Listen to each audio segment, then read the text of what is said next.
ఈ వంటకం అయితే మీరు తయారు చేసుకుంటే ఆహా ఏమి రుచి అనవలసిందే, అంత బాగుంటుంది. మా చెట్టుకాయ అయితే కోసేసుకుని నేను మామిడికాయ బద్దలు తయారు చేశాను, మీకు వీడియో తీసి పెడుతున్నాను. మీరు కూడా ఇంట్లో ట్రై చేసి ఆహా ఏమి రుచి అని నాకు కామెంట్ చేస్తారు మీరు కంపల్సరీ. మాకు గెడకర్ర అయితే లేదు, మా వారు చిన్న కర్రతో కొట్టారు. ఆఖరికి ఒక కాయ అయితే పడింది, ఇంకా చెట్టున కాయలు ఉన్నాయి. 2-3 కాయలు బద్దలు వేద్దాం అనుకున్నా, కానీ అన్నీ తింటే పడవు కదా, అందుకని ఒక కాయ మామిడికాయ బద్దలు వేశాను.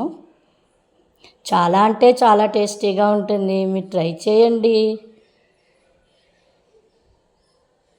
మమ్మల్ని వంటలు పెట్టమంటారు, ఎవ్వరూ క్లిక్ చేయట్లేదు వీడియోని. చాలా బాధగా ఉంది నాకు. మరి చాలా కష్టపడి వీడియో తీస్తున్నాం కదా, మరి మీరు పూర్తిగా చూసి కామెంట్ చేసి వీడియోకి లైక్ ఇవ్వండి ప్లీజ్. సబ్స్క్రైబ్ చేసుకోకపోతే సబ్స్క్రైబ్ చేసుకోండి. మామిడికాయ తరిగేసుకుని బద్దల కింద కట్ చేసుకున్నాను. అబ్బా ఎంత పుల్లగా ఉందో. స్టవ్ వెలిగించుకుని బాణీ పెట్టుకుని ఆయిల్ పోసుకున్నాను. అందులో మినప్పప్పు, ఆవాలు,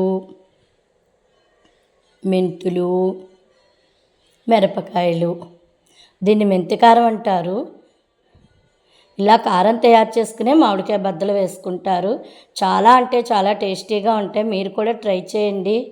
వీడియో అయితే పూర్తి వరకు చూడండి, మీకే అర్థమవుతుంది. చిటికెడు ఇంగు వేసుకున్నాను. చల్లారి పెట్టుకుందో ప్లేట్లో వేసుకుని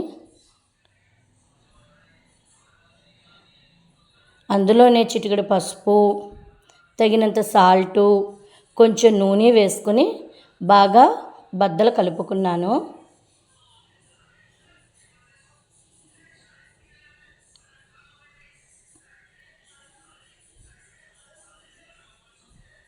మిరపకాయలు చల్లారాయి, ఇప్పుడు కారం ఆడుకుందాం. నేను 4-5 రోజులకు స్టోర్ చేసుకుందుకు నేను అలా ఎక్కువ కారం ఆడుకుంటున్నాను. ఒక కాయ బద్దలే కదా, అంత కారం పట్టదు. కారం రెడీ.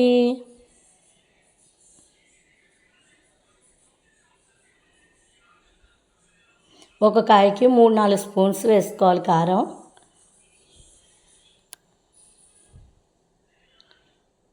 మా పుట్టింట్లో అయితే మామిడికాయ బద్దల్లో బెల్లం వేరు, ఇక్కడ అత్తారింట్లో బెల్లం వేస్తారు, అందుకు బెల్లం వేస్తున్నాను. చెంచాడు బెల్లం, బెల్లం పొడి, అంతే బద్దలు రెడీ.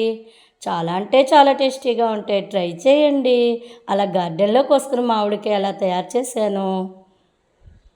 ఆహా వేడివేడి అన్నంలో చక్కగా గానుగ నూనె వేసుకుని ఈ మామిడికాయ బద్దలు అన్నం తింటే ఆహా ఏమి రుచి అనవలసిందే.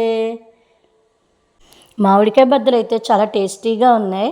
మీకు నచ్చినట్టయితే లైక్ చేయండి వీడియోని.